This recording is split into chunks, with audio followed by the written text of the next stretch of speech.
Mehdi, welcome back to Uncensored.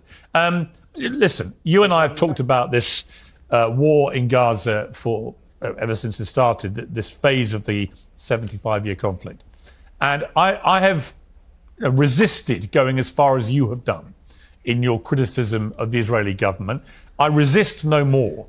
I think we've reached common ground about what we view is happening and has been happening through this period of this blockade, which frankly is just starvation of the people there, including so many innocent young women and children.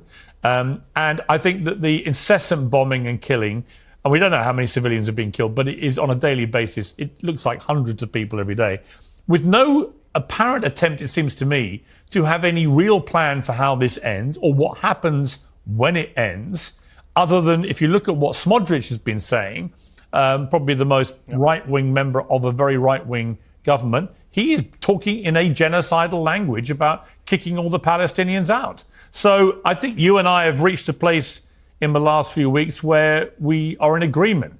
But my question for you, Mehdi, is how does this end? I don't know the answer to that question, Piers, and I'm glad we're in agreement. I wish we weren't. Actually, I wish I had been wrong and you were right. I wish that a year ago when I said on your show, you said, well, if it's not about the hostages, what's it about? And I said, it's about depopulating Gaza. It's about conquering Gaza. I wish I'd been wrong.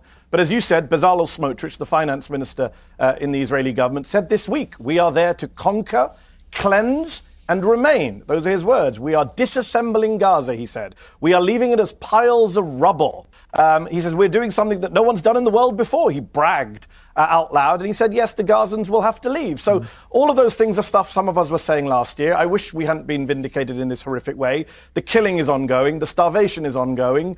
And look, I do hope that a dam is bursting. You mentioned the genocide word. Shmuel Lederman, who is an Israeli researcher of genocide, spent much of 2024 saying it's not a genocide, it's not a genocide. He was interviewed by a Dutch newspaper last week. He said, I've changed my position. It is a genocide. He said, in my field, there's a consensus among genocide scholars that it's a genocide. In fact, that Dutch newspaper interviewed 7 leading scholars of genocide. Every single one said, we think what's happening in Gaza is a genocide. In fact, this week, Piers, you have an Israeli former general, Yair Golan, saying a sane country does not attack civilians, does not kill babies as a hobby, and does not expel civilian populations. That is Yair Golan, the former deputy chief of the Israeli military, prominent Israeli politician. He was a hero on October the 7th, fought Hamas himself on October the 7th. This is what he said this week.